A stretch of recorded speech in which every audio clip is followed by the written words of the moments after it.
Assalamualaikum warahmatullahi wabarakatuh. Kembali lagi bersama saya Reksi, tentunya di channel Mr. N.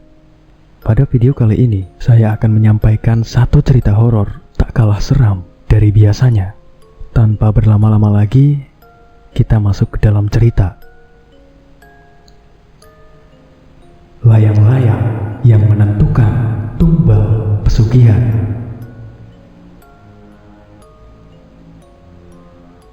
Apa yang bisa dilakukan untuk menghentikan seseorang yang terus-menerus bergairah terhadap suatu hal? Betul, hampir tidak ada. Dan hal semacam itulah yang terjadi pada kehidupan seorang lelaki yang sebut saja bernama Bayu. Di kalangan banyak orang, Bayu bukanlah orang main-main.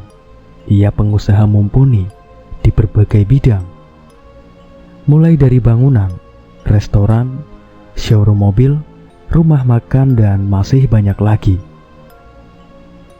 Di televisi, ia bahkan kerap terlihat menjalankan proyek bersama beberapa pejabat di negara.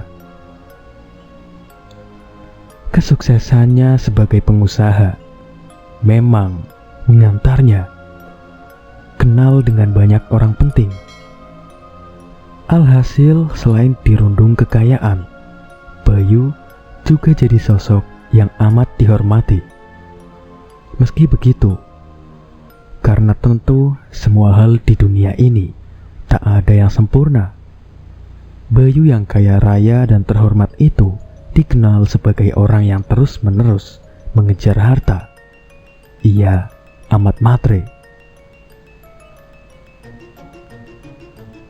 Kesuksesannya menjalankan banyak usaha agaknya bukan merupakan bukti wujud kepiawaiannya dalam bisnis, tetapi lebih jauh, itu justru mewakili keinginannya untuk mengejar materi, uang terutama, yang tak pernah ada habisnya.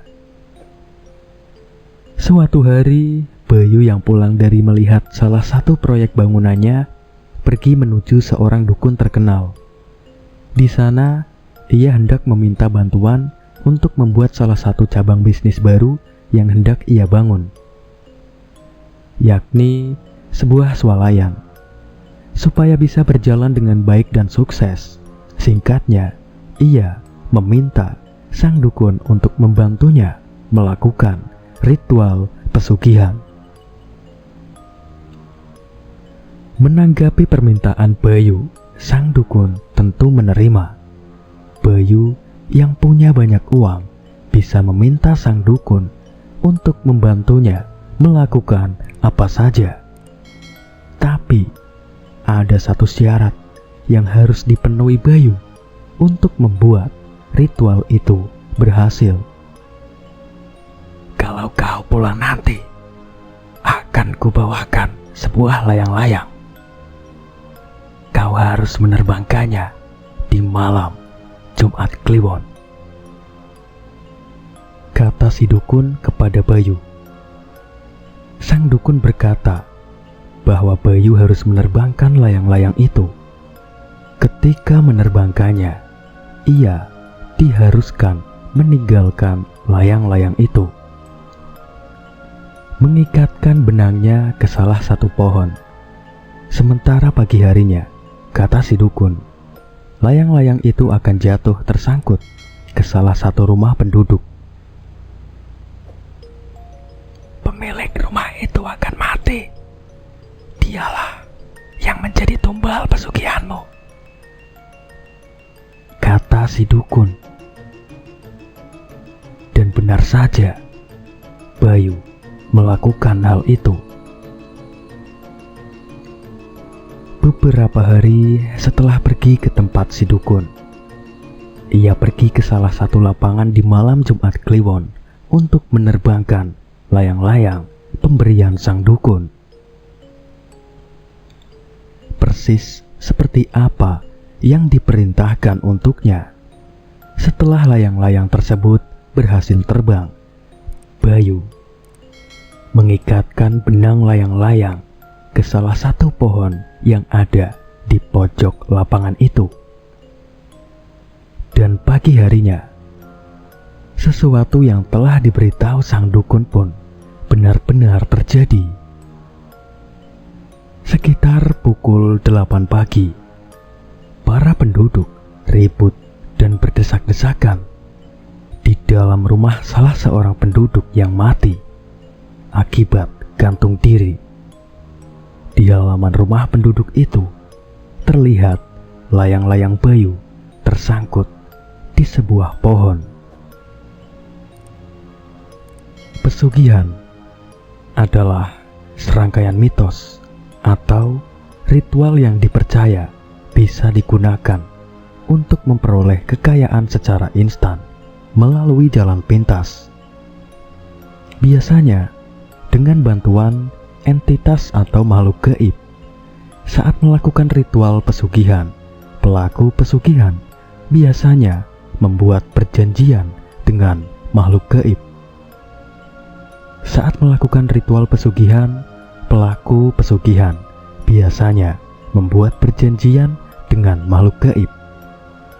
Dalam melakukan perjanjian, tumbal atau mahar tentu harus dipersembahkan kepada makhluk gaib sebagai pengganti atau barter untuk kekayaan yang diperoleh. Korban tumbal pesugihan ditentukan berdasarkan permintaan sang makhluk gaib, dan pelaku pesugihan harus bisa memenuhinya. Kepercayaan mengenai pesugihan ini tidak terlepas dari masyarakat yang gemar akan hal-hal supranatural. Selain itu, keinginan untuk memperoleh kekayaan secara instan tanpa perlu bekerja keras membuat kepercayaan terhadap praktek ini kian berkembang.